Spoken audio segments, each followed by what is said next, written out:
Hey, what's up, you guys? The video is called Getting Better at Things That You Suck At. I hope it caught your attention, but I want to try to keep this under 6 minutes because I think that this is an area where a lot of people that I work with, we have skills, we have movements, we have places where we want to be as far as our strength, our health and fitness. We want to get better at things that we're not good at, right? It's not fun to be, I guess, bad at something or not where you want to be, right? And I think a lot of people don't know how to go about that, how to get to the place that they want to be. They say it loudly, I'm just going to start practicing more often and it's going to get better, okay? And how often does it actually get better, right? So this is a simple approach that I use. This has always been like, I don't know, this has always been very clear to me, but it's something that I use with the people that I work with to try to get them on the road to, hey, if they can't do a strict pull-up, to get them their first strict pull-up. If you can't do double unders and you've always wanted that wicked awesome skill, how to go about doing that.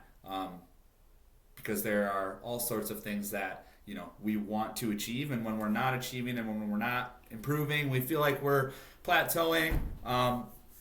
It's what leads to burnout. It makes people want to quit. It makes them unfulfilled. And I just think that these things are more simple than what they look on paper. Okay, so this is my 4-step process to improve what you suck at, right? Turning weakness into hopefully a strength. And the first bit, really simple, identify what the problem is. What's the thing that is making you unhappy? Okay, is it, hey, I've been doing fitness for like 20 years. I'm 40 years old and I can't do a pull-up. I still can't do a pull-up and I really want this thing. In fact, I feel worse about it, okay?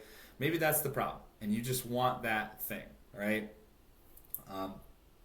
Simple, right? That's the first bit. Maybe it's another skill like jump roping, or you still have this I hate Olympic weightlifting thing and your technique just doesn't seem to improve and your numbers don't go up. But that's the problem. It has this like internal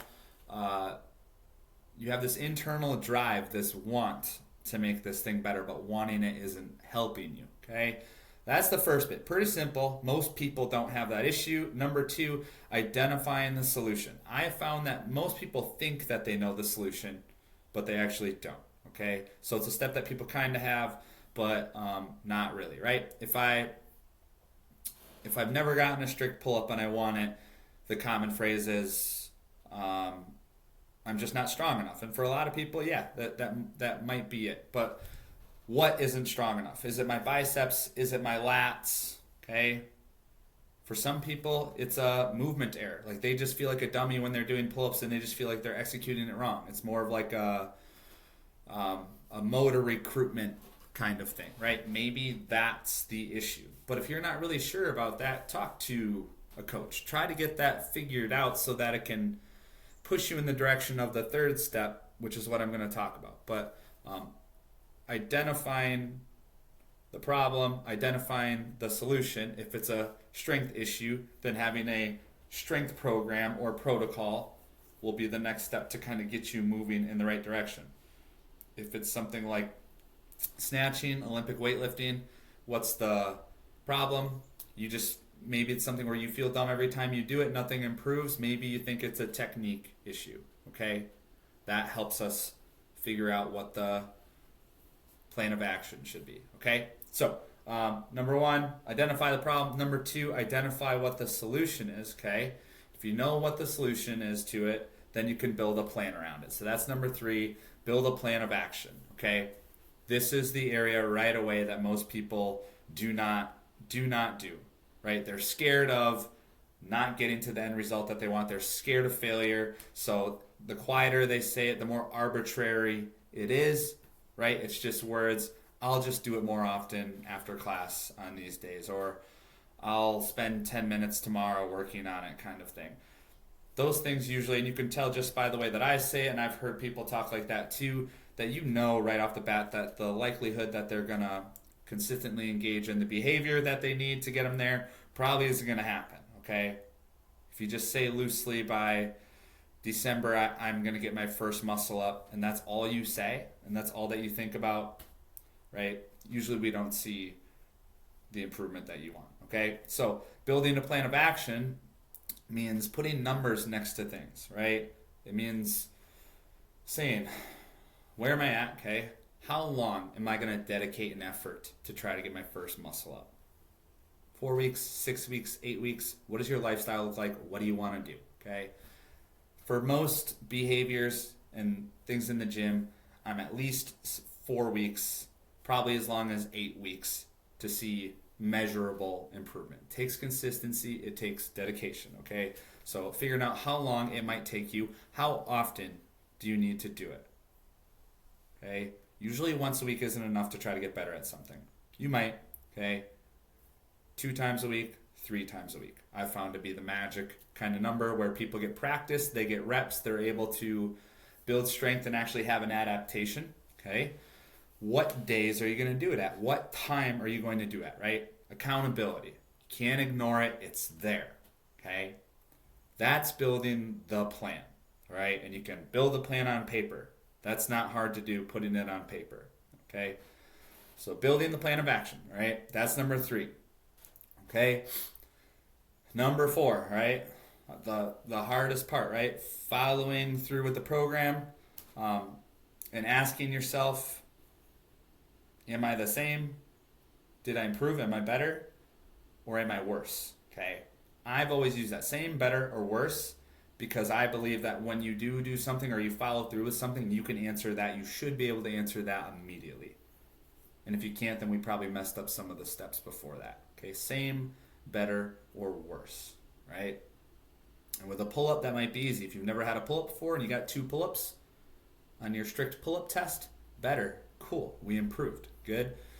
Same. We got 0, 0, worse. I don't know. On a pull-up, that might be something different. Maybe just the way that you feel. But you see what I'm getting at. And if you're like, well, I don't know kind of thing, the way that we find out if we're same, better, or worse is by testing and then retesting.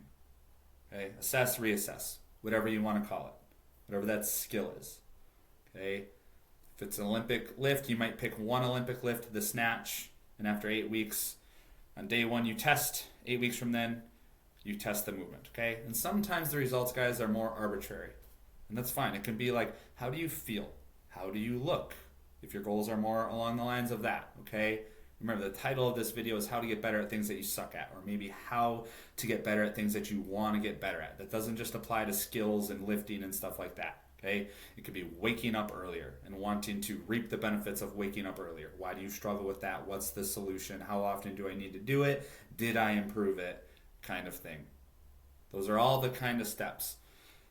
But the idea behind this is if you just say passively, I really want to get better at this thing and I'm just going to think about it more, and on the days that I think about it when I'm in the gym, I'm going to do it, you aren't going to improve the things that you suck at. Not like you want to, okay? This is a really straightforward, simple way to do it, okay? That scares the shit out of people because you could fail. You could feel inadequate, okay? Which I totally get. But if you follow through with something like this, right? And you build the toughness of just going through the habits of trying to follow through with this plan that you set, okay? You're improving something regardless of how you look at it, whether you get the pull-up or not, okay? But if you do all those things, I promise you, you will get better at the things that you suck at, okay? Don't say it under your breath. Build a plan of action. My 4-step process. Identify the problem. 2, identify the solution. How you're going to go about it, okay? Number 3, build a plan of action, okay? And then number 4, ask yourself same, better, worse. Okay? After we've done all that, we could probably put a number 5 in there that says reflection. Okay? What to do now, right? But hopefully this video inspires you or helps you to improve the thing that you want to get better at. Have a great day.